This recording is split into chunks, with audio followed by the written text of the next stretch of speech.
बिस्मिल्लाहिर्रहमानिर्रहीम या कनाब या कनस्तईन।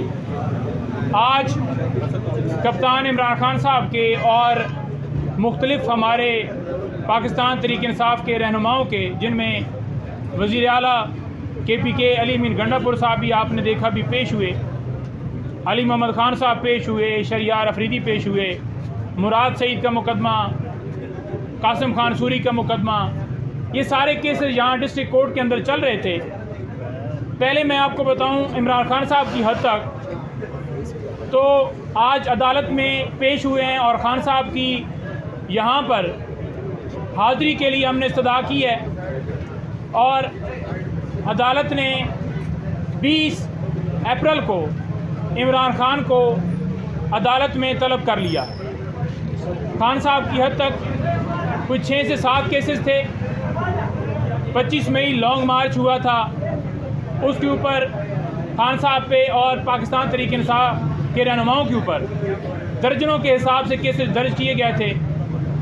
पुरअमन एहतजाज हर शहरी का हक़ है। दूसरी तरफ आप देखें, PMLN हो, JUI हो, पीपल्स पार्टी हो या कोई जमात हो, वो सुप्रीम कोर्ट के ऊपर हमला करें, उनके ऊपर कोई इतराज़ नहीं है।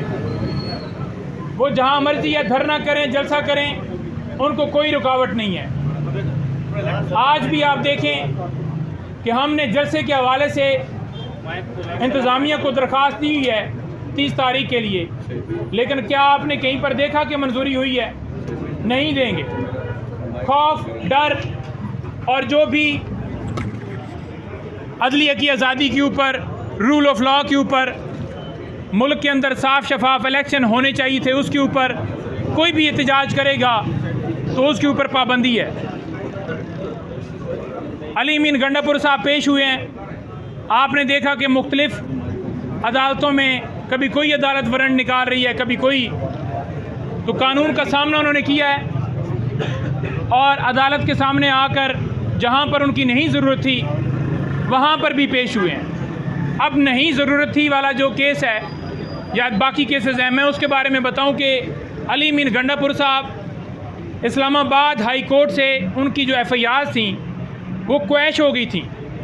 उसके बावजूद उनके नाम से पुकार चल रही थी, हालांकि ऑर्डर हमने अदालत में जमा करवा दिए थे। तो उन्हें पता चला कि मेरे नाम के हवाले से पुकार चल रही हैं, तो उन्होंने कहा कि मैंने उन अदालतों में भी पेश होना है जहां पर अभी पुकार चल रही है। तो ये है कानून की बालादस्ती। एक तरफ KPK के अंदर देखें, सेहत कार्ड हो या पनाहगाहें हों या वहाँ पर लोगों के अंदर जो है वो रमज़ान में पैकेज देने के हवाले से हो, तो हमारी परफॉर्मेंस, हमारा एजेंडा, हमारा विजन आपके सामने आ रहा है कि हमने आते ही कहा है कि कोई हल्का खुलवा लें KPK में, हम हाजिर हैं। और दूसरों का भी आ रहा है कि सिवाय टिकटॉक के अलावा कोई परफॉर्मेंस नहीं है। पिछले जितने एतवार गुजरे हैं, सिवाय करप्शन, अपने केसेस बनाने के, अपने पैसे बनाने के, उसके अलावा उनका कोई और जो है मकसद नहीं था। इक़्तिदार में आना, केसेस ख़त्म कराना, नैब के अंदर तरामीम करना, पैसे बनाना, अपार्टमेंट्स बनाना, फिर बाहर चले जाना, बाहर से वापस आना और आकर फिर डील करके इक़्तिदार में आकर वो जो अपार्टमेंट्स बनाए हुए हैं उनका हिसाब ना देना और आकर बरजुमान होना और कौम की तौहीन करके जमहूरियत के ऊपर हमला करके कहना कि ये देखें जी, हम जनाब यहाँ पर हमें आवाम ने मुंतखब किया और हम खड़े हैं। आवाम ने आपको रिजेक्ट कर दिया। किस वजह से? कि आपकी परफॉर्मेंस नहीं है। डोनाल्ड लू के बयान के ऊपर एक कमेंट करना चाहूँगा, एक और कमेंट करके आपसे इजाज़त लूँगा। डोनाल्ड लू ने जो बयान दिया है वो खुद चोर है, उसने जो है वो कसूरवार है, वो मुल्ज़म है। जो मुल्ज़म होता है वो कभी भी तस्लीम नहीं करता कि उसकी कोई गलती है। उसने धमकी भिजवाई, धमकी के ऊपर इनकार किया, बाकी सारी बातें उसने तस्लीम कर ली हैं। उसने कहा है कि साफ़ और शफाफ इलेक्शन मैं नहीं कहूँगा कि वहाँ हुए हैं। उसने कहा है कि मीडिया के ऊपर पाबंदी है। उसने तस्लीम कर लिया है कि पाकिस्तान के अंदर बुनियादी हकूक़ की खिलाफवर्जियाँ हो रही हैं। 9 मई के हवाले से भी उसने बात की है। तो सारी बातें तस्लीम कर ली हैं उसने, और एक बात उसने रिजेक्ट किया जो उसके ऊपर था कि तुम कौन होते हो हमें कहने वाले कि अगर इमरान खान को हटा दोगे तो तुम्हें माफ़ कर दिया जाएगा, और अगर इमरान खान को नहीं हटाओगे तो तुम नताइज भुगतोगे। ये बात, इस बात के ऊपर उसने इनकार किया है और जो उसके सहूलतकार थे उन्होंने फ़ौरन ही प्रेस कॉन्फ्रेंस की है। उन्होंने कहा है कि देख लें जी कि बयानिया जो इनका था कि साइफ़र आया है, तो साइफ़र तो नहीं आया, डोनाल्ड लू कह रहा है। भाई फिर आपने मुकदमा क्यों बनाया? आपका वज़ीर ख़ारजा जो था राना सनोला, वो क्यों कहता था कि साइफ़र जो है वो फ़ॉरेन ऑफिस के अंदर पड़ा है?